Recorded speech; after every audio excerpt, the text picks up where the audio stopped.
Hello everyone, it's me JB from UniqueTutorials. Today in this video I will show you how to add any Play Store apps or games to wishlist in any Android smartphones and tablets. So without further more delay, let's begin. So firstly, just open the Play Store and just select any application or games from the Play Store.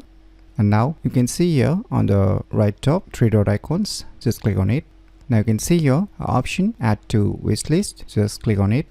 So finally we have added this respective application to the wishlist. So now how you can find out all the apps added to the wishlist, just move back. Now just click on your Play Store account profile icon, and now here you will see here one option written library, just click on it. Now here you will see our wishlist option, just click on it.